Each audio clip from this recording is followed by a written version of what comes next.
Welcome to NTD Evening News. Our top story tonight, President Trump warning Hamas after a call with Middle East allies. And the president calling on Democrats to end the shutdown and breaking ground on a new White House ballroom. Mario Tzu at the White House. European leaders back Trump's calls to freeze the battle lines in the Ukraine war at their current position, a call Russia rejects, instead wanting more territory before agreeing to a ceasefire. Malcolm Hudson reports. Vice President J.D. Vance meets with officials in Israel and shares new details on the Gaza peace plan. Meanwhile, the Hamas terrorist group releases the bodies of 2 more hostages. Jason Perry with the update. Senate Republicans meet with President Trump on day 21 of the government shutdown, now on track to become one of the longest in U.S. history. One Democratic senator now saying he supports the GOP using a so-called nuclear option to reopen the government. Luis Eduardo Martinez on Capitol Hill. And a win for Republicans in advance of the 2026 midterms. State senators in North Carolina approve a new congressional map. What exactly does it do?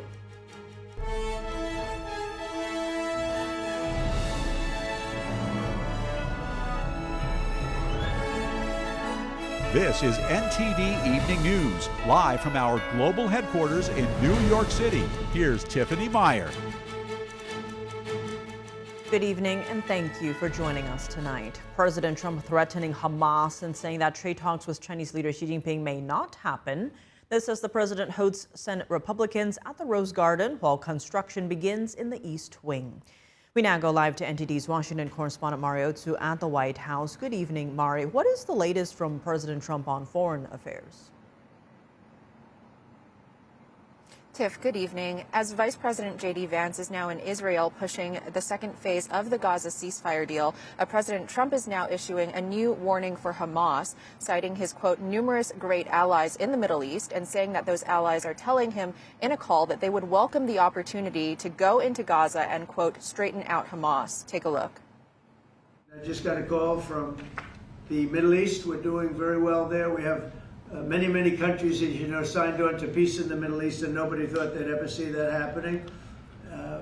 The Hamas situation, where they're pretty violent people, I would say, that we could put that out in 2 minutes.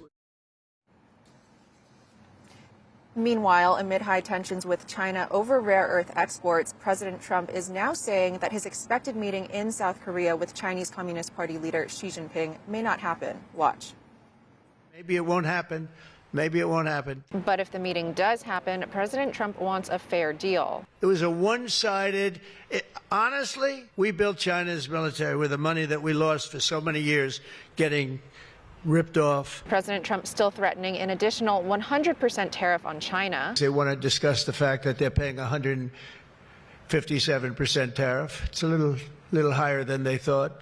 After China weaponizes its dominance over rare earths, and President Trump Monday signed a minerals deal with Australia to curb dependence on China. The president making these remarks at a Rose Garden luncheon for GOP senators, calling on every Senate Democrat to open the government. Unfortunately, in a craven and pointless act of partisan spite, the radical left Democrats are holding the entire federal government hostage to appease the extremists in their party. As the Senate blocks the bill to end the government shutdown for the 11th time. We will not be extorted on this crazy plot of theirs.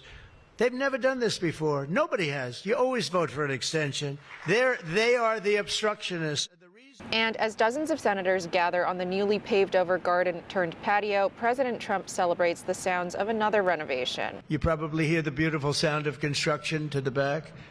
You hear that sound? Oh, that's music to my ears. I love that sound. As parts of the East Wing are being transformed. You see the fence and the wall. We're building a world-class ballroom. While on the west side of the White House, President Trump shows former President Nixon's family members Nixon's presidential portrait in the White House's new Walk of Fame, after receiving the Architect of Peace Award from the Nixon Foundation. And on his potential meeting with Russian President Vladimir Putin, President Trump now says that they're going to hold off on that expected Budapest summit as he doesn't want to, quote, waste his time. This is coming following a call between Secretary of State Marco Rubio and Russia's Foreign Minister Sergei Lavrov. Tiff, back to you. All right, Mari, thanks for those updates.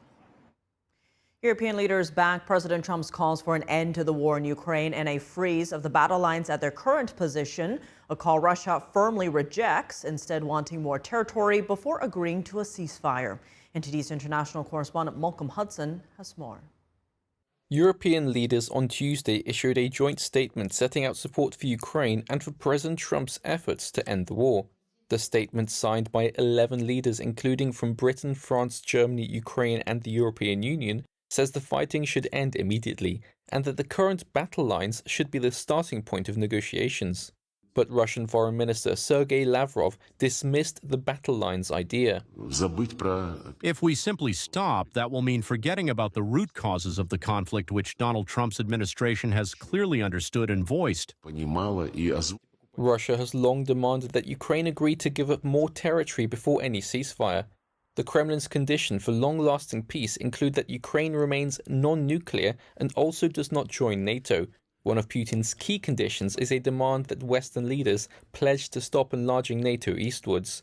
NATO says it is up to individual countries whether they want to join the alliance. Trump has repeatedly said he wants to end the war, though he has said that finding peace has been harder than reaching a ceasefire in Gaza or ending conflict between India and Pakistan.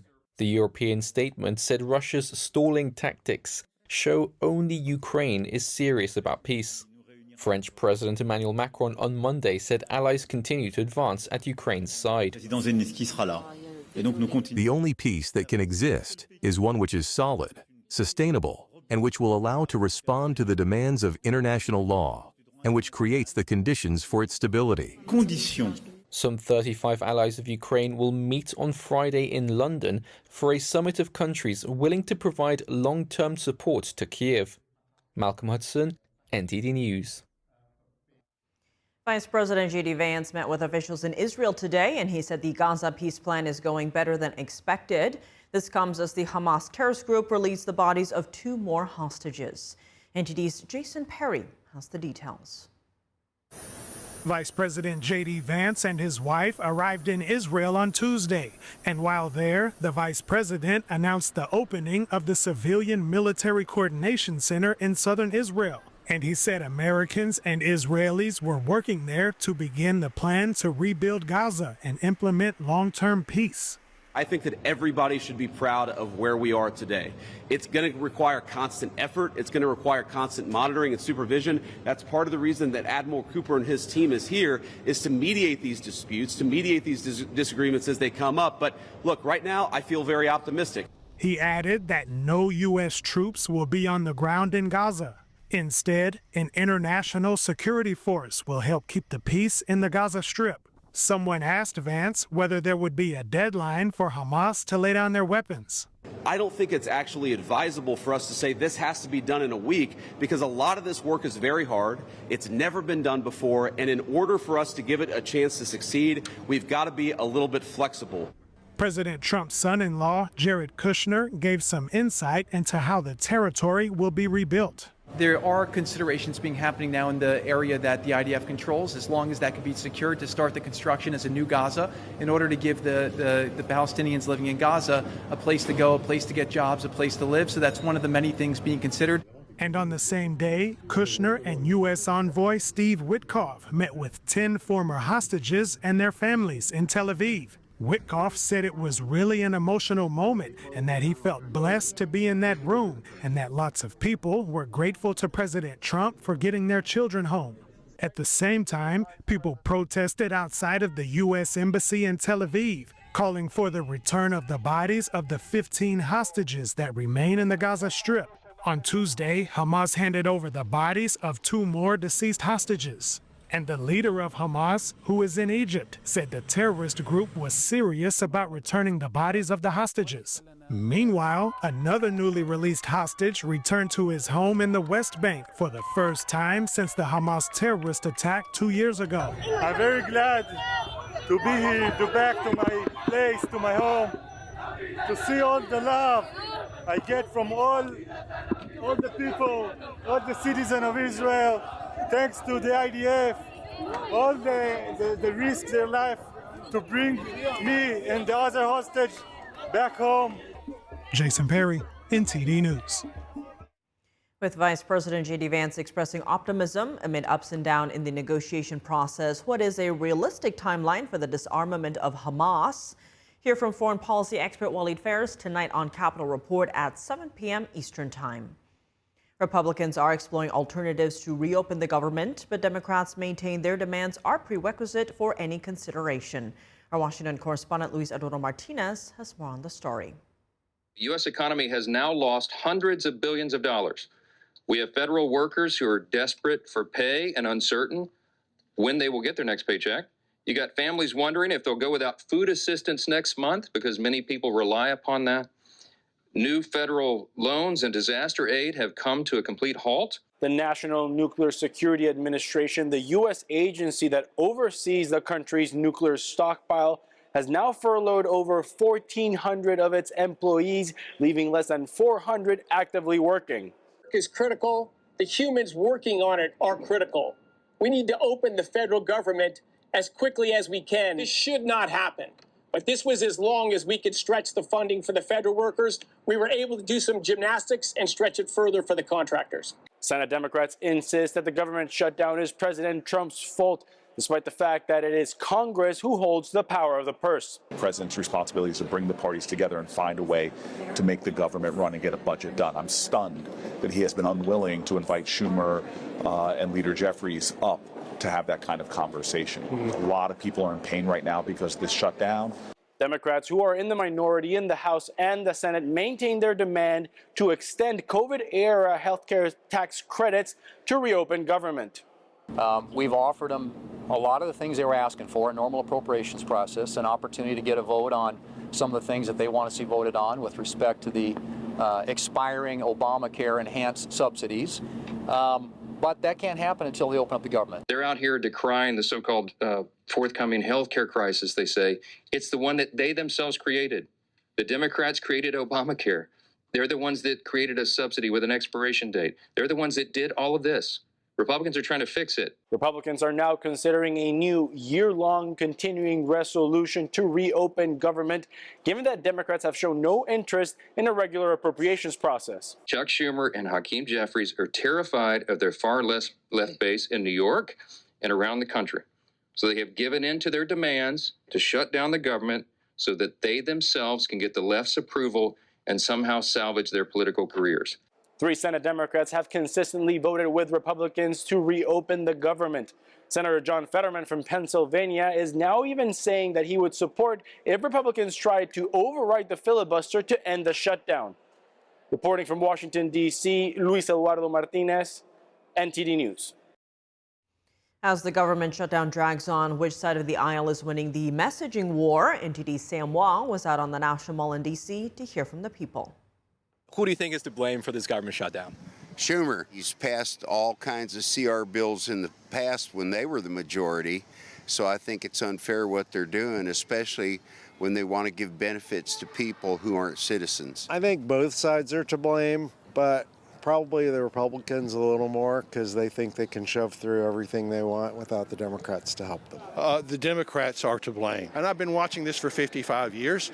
And to be very honest, I've watched nothing but one abject failure after another, going all the way back to Vietnam. I don't know. It doesn't seem unreasonable to me to say, let's just have a clean CR and push it down the road and we can discuss it. So if they aren't willing to do that, the Democrats aren't willing to do that, I think that might hurt them a little bit. I'm not sure there's blame, but I'm sure there's blame for being so stubborn about getting back to work. It goes back to our founding fathers. They did the same thing. They had drag out stuff that happened in the courtroom where they met, but then afterwards it was set aside and let's be friends and make this good for the country. In terms of messaging, who do you think is winning this fight, Republicans or Democrats?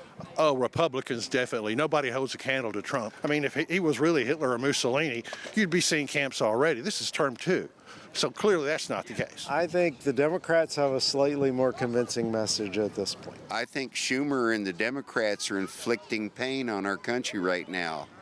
And they don't have a strong message anyway, except to hate Trump. I don't know. Sometimes I watch some of the messages that the Democrats are giving, and I don't know. I mean, we're dancing, we're singing. It's like, I'm not sure that's really resonating. It doesn't resonate with me. How about this? Nobody's winning. Again, because nothing's happening. And who's losing? We are.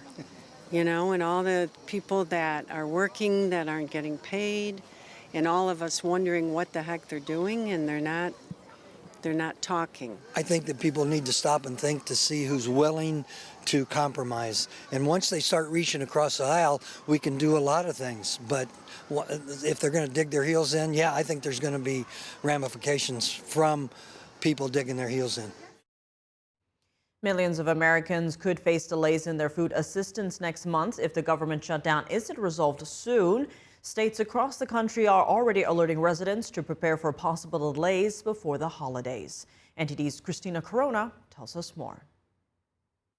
The federal government shutdown could leave millions of Americans without food assistance starting next month. The Supplemental Nutrition Assistance Program, or SNAP, often called food stamps, is expected to run out of funding starting November 1st, potentially affecting 40 million people nationwide. State agencies in Texas, Pennsylvania, Minnesota, West Virginia, and Illinois have issued warnings that benefits may be delayed if the shutdown continues. In Texas, officials say SNAP benefits may not be issued after October 27th, while Pennsylvania has said payments won't be made until federal funding resumes. In California, Governor Gavin Newsom warned that more than 5.5 million residents could see their CalFresh benefits delayed. About 60% of recipients are children or seniors. Counties are preparing for possible interruptions, and Newsom announced recipients will be notified this week. The Department of Agriculture also instructed states not to process certain files needed to load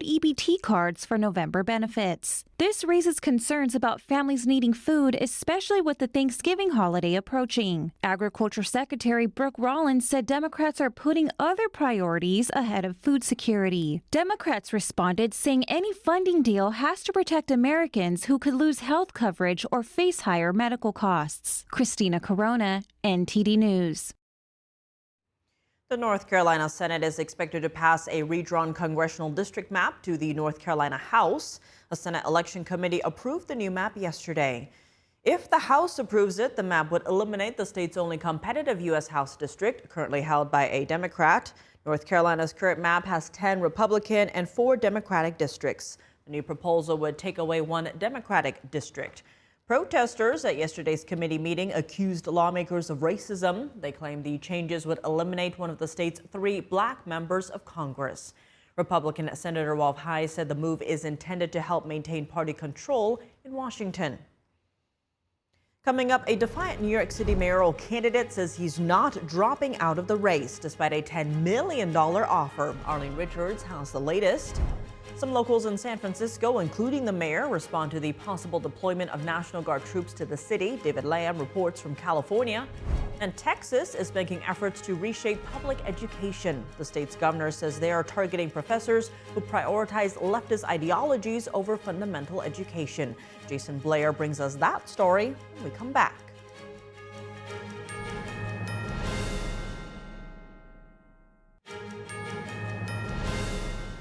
Welcome back. I'm Tiffany Meyer. Republican New York City mayoral candidate Curtis Sliwa is rejecting calls for him to withdraw from the race. Here's more from NTD's Arlene Richards. Many political observers have been calling on Republican nominee Curtis Sliwa to withdraw from the New York City mayoral race. But Sliwa says no. I am not dropping out under no circumstance. Observers have been urging Sliwa to drop out in order to help independent candidate Andrew Cuomo defeat Democratic nominee Zohran Mamdani. Sliwa says he's even been offered money. I've already been offered money to drop out. I said no. He later told Fox News he might get Manhattan DA Alvin Bragg involved. That means if you talk to me and you offer me a bribe, which is unethical, it could be illegal, and I'm going to have to run right to Alvin Bragg and his investigators, and you could be in double trouble. Some observers are concerned that Sliwa's continued candidacy could split the vote and inadvertently help one of the other candidates. Sliwa said he's also being threatened. Distant from that, with threats against Nancy and myself, I now have to have armed security with me, former NYPD officers. Never had that in my life. Sliwa said the billionaires can't pick their candidate. He's trusting the people to make that decision. He says he will not drop out. Arlene Richards, NTD News. The San Francisco mayor responds to the potential deployment of National Guard troops to his city. This as President Trump says he wants to make the city great again. NTD's David Lamb has more from San Francisco. Sending in the National Guard to San Francisco is something that the Trump administration wants to do to restore the city. But the mayor recently said that they have it under control and are already partnering with federal agencies. As your mayor, my top priority every single day is keeping San Francisco safe. With the support of local law enforcement, community leaders, and the appropriate federal law enforcement partners, we're achieving that goal without compromising our values or our laws. As a result, violent crime has fallen to levels not seen since the 1950s. The mayor says he would welcome stronger coordination with the FBI, DEA, ATF, and U.S. attorneys to conduct targeted operations to disrupt drug markets and cartels. The National Guard has already been deployed in several U.S. cities, including Los Angeles. Now, locals told me that the city does need help with addressing drug addiction, homelessness, and crime, but that sending in national troops isn't needed. There's not really any need for that here. There's no major protests or people attacking federal buildings here in San Francisco. In terms of enforcement, maybe it could be helpful, but it might also be a bit of an overstep. I'd like to say local law enforcement could do it, but I mean, the SFPD is severely understaffed and they've had so many cuts. I can only see people getting really agitated, and then, well, I find myself on the left, but you're gonna find the real leftists out there starting some.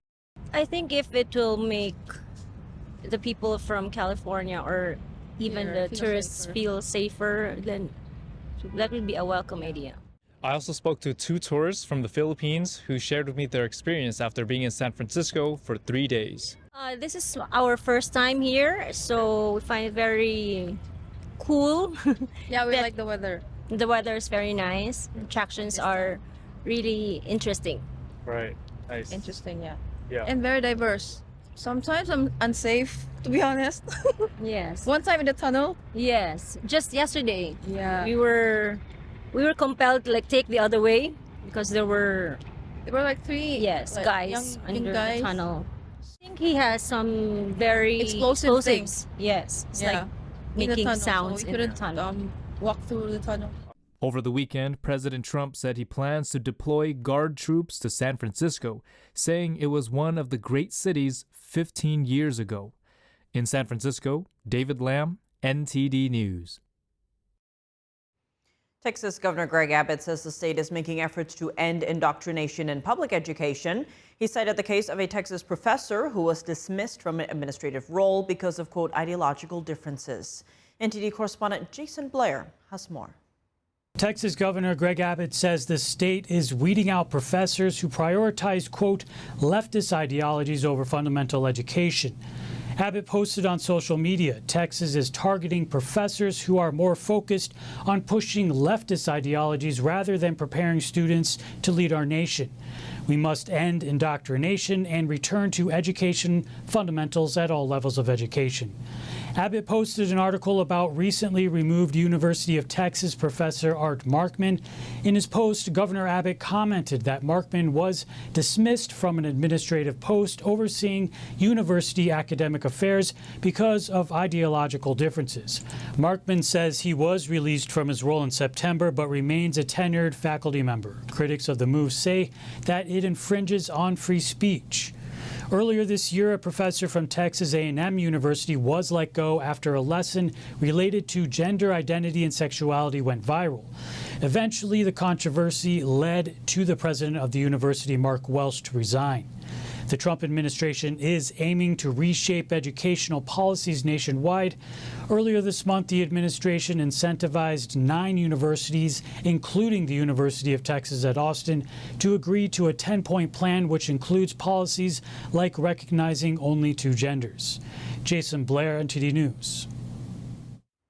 Coming up, the latest data from Beijing shows that for the first time in 7 years, China imported no soybeans from the U.S. last month. How do soybeans fit into the bigger trade tensions between the U.S. and China? Author Anders Corr joins us to discuss. And former French President Nicolas Sarkozy has begun serving a 5-year prison term in Paris, the first time a former head of state has gone to jail in France. David Vance has the details after the break.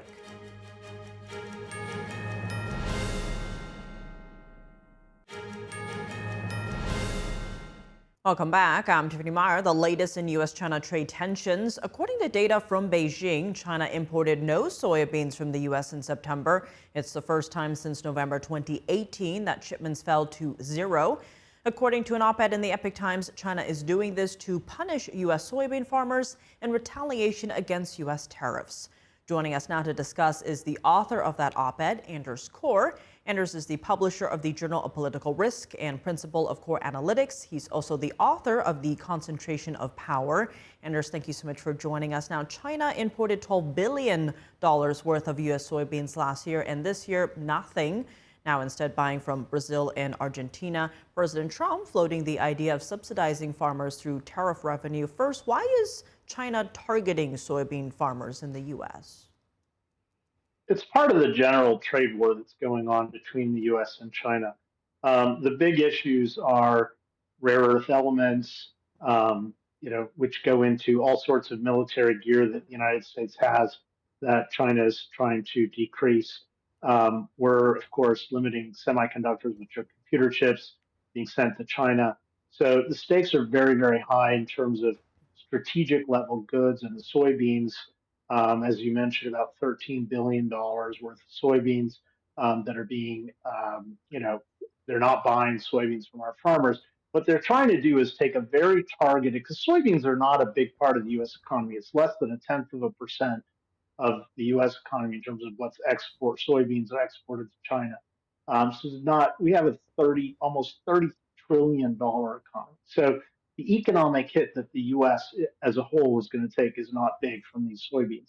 But what they're trying to do is target a very specific demographic, the soybean farmer, and they're hoping that these soybean farmers are going to pressure Trump into giving up the big issues like semiconductors and rare earth elements. So that's really the big picture. And in response, we saw President Trump threaten to end used cooking oil imports from China, given that soy makes up around half of China's cooking oil. How big of a blow would that be to China? Almost nothing. I mean, soybeans, used cooking oil, this stuff is penny ante stuff in the big picture. The big picture is Taiwan, rare earth elements, semiconductors, things that are going to have a strategic impact on the military balance of power, on the big picture economic issues. But still, soybeans are a demographic. They're a voting base for, of course, the Republicans. And I think what we're going to see is that President Trump is going to provide some sort of economic relief to these soybean farmers.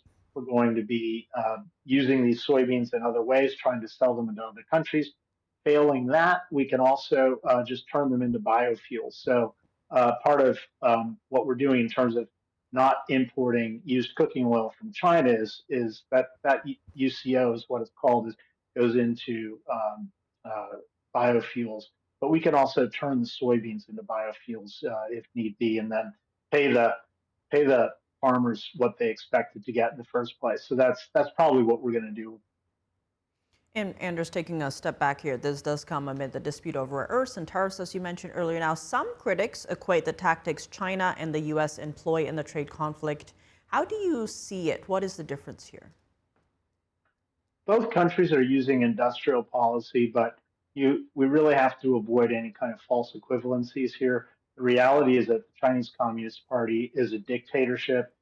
They're committing genocide on multiple levels in China. They're trying to steal territory from Taiwan, the Philippines, India. Ultimately, they're trying to supplant the U.S. as the leading global power. After World War II, the United States developed the international system, the rules-based international legal system. We led NATO. We led the UN, really, because that's why the UN headquartered itself in New York City. And what China is trying to do is take over our place as the leading nation in the world. And that would have disastrous impacts on democracy around the world, on human rights, and really on peace, because it would lead to incredible amounts of war. So I think that these issues are absolutely paramount. Keeping China out of Taiwan, keeping China, without access to our most advanced semiconductors and artificial intelligence. These are all absolutely critical issues. And really, I mean, the future of democracy and human rights and peace depend on it. One of the ways China's been doing that seems to be with the economic lever, if you will. There's been a lot of talk of China's unfair trade practices over the years. What do you make of the way this Trump administration has been fighting back, if you will? I think they're fighting back pretty well. I mean, I think the important thing is to avoid getting lost in the weeds in terms of, soybeans or lumber or this or that, good or export that the United States sends to China. And I think they're doing a good job of staying focused on the big issues of the strategic goods, the military balance of power, the Taiwan issue. I mean, all of these things, we can't possibly backtrack on any of these things without really giving the advantage to China in the next round. And Anders, right now, many are looking to that expected face-to-face meeting between President Trump and China's Xi at the end of this month in South Korea. That's on the sidelines of the APEC summit. Trump today, though, saying it's also possible it might not happen, but says he plans to reach a fantastic deal with Xi. What are you watching for in that meeting? How likely are we to see them reach a trade deal? I don't think there will be any major trade deals. What China is asking for is the world. And, ultimately, I would argue that China is on their side. They've got 1.4 billion people. They are stealing technology around the world. They're able to corrupt elites, from Washington, D.C. all the way to Moscow and London. And so, we really need to take action on the China issue pretty soon. And that means, in my belief, I believe we need to extend tariffs beyond just what the U.S. and China trade with each other, but we need to extend tariffs to all of China's global trade, which would be a very, very tough move. And I'm talking to people who talk to the administration about that, and we'll see if anything like that happens. Well, Anders, as always, thank you so much for joining us. Thank you. The U.S. is facing a growing threat, not only from drug traffickers, but also from a foreign terrorist organization with deep ties to Iran. A Senate panel is warning that Hezbollah, the Lebanese terrorist group, is using Latin America as a base for drug operations, funneling billions into its terror network and even sending operatives across the U.S. border. NTD's Washington correspondent Jack Bradley reports.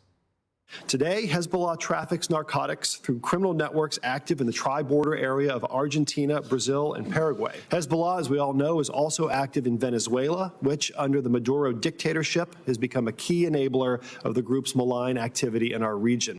The U.S. is facing drug trafficking and terrorist attack threats by the Lebanese terrorist group Hezbollah.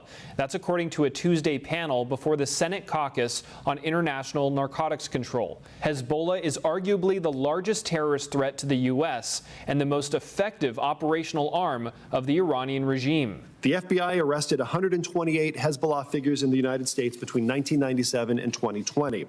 And we know that other Iran-backed terrorists likewise have planned attacks on American soil, including a 2011 assassination plot against the Saudi ambassador in Washington and more recent plots against former senior Trump administration officials. For years, Hezbollah has been a drug trafficker, particularly of cocaine in Latin America, to the tune of billions of dollars every year, starting out there in the early 1990s. That money is used to fund its terrorism, and those drugs find their way into the U.S. Hezbollah receives hundreds of millions of dollars from Iran every year, but that may have diminished due to recent sanctions on Iran, falling oil prices, and recent military strikes on Iranian sites. Israeli actions in its war with Hezbollah have also killed many of its top leaders. Now the panel says that the group may be moving further into partnership with Venezuela to make more money from drug trafficking. My advice is that we look hard at Venezuela because they will go in whole hog with the Venezuelan regime and with the drug trade to supplement the income that they've lost. Venezuela is a willing safe haven for what remains as the most lethal, dangerous foreign terrorist organization to the United States, and that is Hezbollah. We've had several arrests and convictions of Hezbollah operatives in this country who were carrying out pre-operational surveillance. The panel recommends that Latin American nations designate Hezbollah as a terrorist organization to unlock investigative capabilities and weaken any threats posed by those terrorists. Reporting by Jack Bradley, NTD News. Former French President Nicolas Sarkozy has begun serving a 5-year prison sentence in Paris. It marks the first time a modern French leader has been imprisoned, sparking strong reactions across the country. NTD International correspondent David Vance reports from Paris. Nicolas Sarkozy began serving a 5-year prison sentence this morning at La Santé prison in Paris. The former French president waved to a crowd of supporters before being taken inside the prison walls. It marks the first time in modern French history that a president has gone to jail. Prison authorities have prepared a special cell for the former head of state. He will be under a specific regime, an isolation regime, like other prisoners of these quarters, like around 100 other prisoners in France. That means that he will be alone in his cell, that he will always have access to walks alone twice per day, he will have access to a recreation room alone. The 70-year-old former leader, who served from 2007 to 2012, was convicted of criminal conspiracy and illegal campaign financing linked to funds from Libya during his 2007 presidential campaign. His lawyers have filed an immediate request for release, calling the decision to incarcerate him before his appeal unjustified. Sarkozy maintains his innocence and has called the case a judicial scandal. Despite being retired from politics, Sarkozy remains a symbol within France's conservative movement. The former French president has received strong support from members of the public and political figures, and his imprisonment has stirred debate over the relationship between politics and justice. Several legal experts view his case as politically charged and potentially biased, comparing it to other recent cases involving politicians, such as Marine Le Pen, who was convicted earlier this year and banned from running for office. In my opinion, the commission of the offense has not been conclusively proven in the terms of the law, and the materiality of the facts does not appear to me to have been fully established during the trial. There is serious doubt. On March 31st, 2025, as you know, there was the trial of Marine Le Pen regarding irregular payments to parliamentary assistants in the European Parliament, and before that even other cases. In general, and based on what we see, we can say there is that judiciary system has some takes, especially looking at the Magistrates' Union, which regularly takes political positions on topics. Sarkozy's case stems from a decade-long investigation that has fueled political divisions and raised questions about political financing at the highest levels of power. David Vives, NTD News, Paris.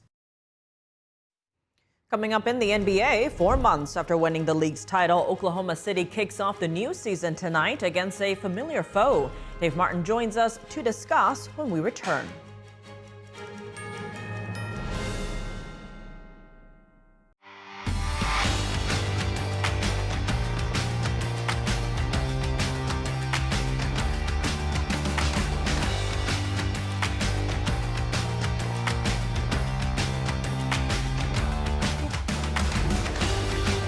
Now for your sports news, we're joined by NTD's Dave Martin. Dave, plenty going on right now, but let's start in baseball as the Toronto Blue Jays advanced to the World Series last night with a win over Seattle, so they'll face the Dodgers now. Is there a clear favorite here?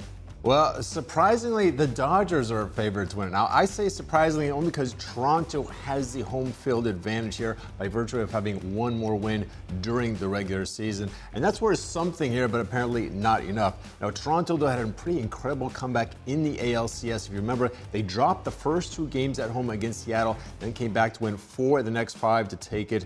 Last night in Game 7, George Springer had that series-altering, really 3-run home run to put the Jays up 4-3. The bullpen did the rest. And here's what the Blue Jays said afterwards.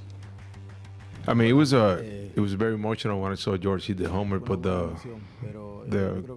greater thing that I did is just right before that inning, went down to the tunnel, get down with my knees, and I asked God for the win to bless us, and He did. So, and then George hit the homer. So it was great. It was pretty humbled to be part of it, you know what I mean? I've said it before, besides my wife and kids, this is what I pour my life into. So to be leading the team that's going back to the World Series for the first time in 32 years kind of hits me a little bit, and I couldn't be happier for every single guy on the team and in the clubhouse, not just the players but the staff too. So we're gonna enjoy tonight big time, you know, and realize how hard it is to get here, and then get back to work and get ready for the Dodgers. So yeah, Toronto had not been in the World Series since 1993. Seattle, of course, never been in the World Series. Dodgers were just there last year. Anyway, Game 1 does not start until Friday night, so we will have to make do until then. All right, well, in the meantime, be bored. Let's shift gears to the NFL because New York Jets owner Woody Johnson today seemed to blame the team's passing game, or lack of it, for their winless start. Has he commented about the team's decision to release Aaron Rodgers? Well, he was asked about that. He said he never looks back. Now, he did acknowledge that Aaron Rodgers is playing great right now, which is true. I mean, Rodgers is 9th in passer rating, 4th in touchdown passes. He's top 10 in a number of other passing categories for the Pittsburgh Steelers. Meanwhile, through 7 games, the Jets' passing offense is dead last in yards per game in the NFL. Now, they benched starting quarterback Justin Fields Sunday in the second half of their loss to Carolina. Now, the previous week, the team actually had a -10 net yards passing. Now, that accounts for yards lost via sacks. It was actually the NFL's worst in a game since the San Diego Chargers back in 1998. That was Ryan Leaf's 3rd career start there. Now, despite that, of course, I really wouldn't expect the Jets owner to express, regret over getting rid of Aaron Rodgers. I mean, if he praises him, it actually could possibly be seen as tampering, possibly. Though in any case, he said the decision of who starts this week, whether it's Justin Fields or his backup Tyrod Taylor, he's leaving that completely up to the coaching staff. He said he is not getting involved. So 0-7 Jets still going anyway. We'll see who's going to be at quarterback for them. Well, speaking of involvement, looking now at basketball news, NBA Commissioner Adam Silver said today that WNBA players will soon get a, quote, big increase in what they're making. How much sway does the NBA have in this matter? Well, the NBA is part owners of the WNBA. The last I saw, they own 42% of the WNBA. Now, they founded it back in the 1990s. Although it should be noted that a number of WNBA owners are also NBA team owners themselves. So really the number is actually probably more like 60%. Now, numerous reports have said the WNBA is subsidized then by the NBA, which makes sense if they're owners. The most common figure I've seen is they give them roughly $15 million per season. I mean, that's pocket change to a league that gets $10 billion in revenue every year. In any case, salaries reflect the WNBA's money problem. I mean, base salaries this year, this past season, ranged from $66,000 to $249,000. Teams have a salary cap of $1.5 million. That's practically the minimum salary in the NBA, $1.1 million for rookies. It's like $1.8 though for second-year players and on up there. Right now, WNBA players have already opted out of their collective bargaining agreement that expires, I should say, on October 31st. Now, based on franchise values, the players should certainly be in line for more of a raise. 4 years ago, the Las Vegas Aces were sold for just $2 million, but this year they've got 3 expansion teams lining up in the WNBA, each paid $250 million to join the league. So somewhere money is coming in. So you would think WNBA players are probably going to get paid like their shirts said they want to get. Clearly, we're in the wrong industry. Well, I was never tall enough. You, however. Speaking of the NBA, though, the league tips off their season tonight with a star-studded doubleheader. Yes, the defending NBA champion Oklahoma City Thunder will tip off the season tonight the game against the Houston Rockets, who now feature former Oklahoma City Thunder star Kevin Durant. He was just traded to Houston this summer in a blockbuster deal. Really makes them a very good team too. But Oklahoma City, meanwhile, will be without swingman Jalen Williams. Williams had off-season surgery on the wrist. And if you remember, he was very instrumental in getting the Oklahoma City Thunder the title this summer. A very good two-way player. So Rockets are at the Thunder at 7:30 Eastern time. Then in the second game, Golden State Warriors are at the LA Lakers. Now these two may not be title contenders this season, but they really have probably still the two biggest stars, LeBron James and Steph Curry. Really, Luka Doncic is right there with them. But James is out for tonight's game with that sciatica problem. Game time at 10 p.m., and it will take place in LA. So NBA comes in while the World Series is on hiatus for a few days to save their week, huh? Saves your job. Saves my week. Now I can sit on the couch with more sports to watch. All right, otherwise, we're putting you in politics. Oh, that's true. Well, until then, Dave, as always, thanks for joining us. Thank you. And that's all for today's news. Round the clock coverage, visit us at ntd.com/live or download our NTD app. Thanks for tuning in. I'm Tiffany Meyer. Good night.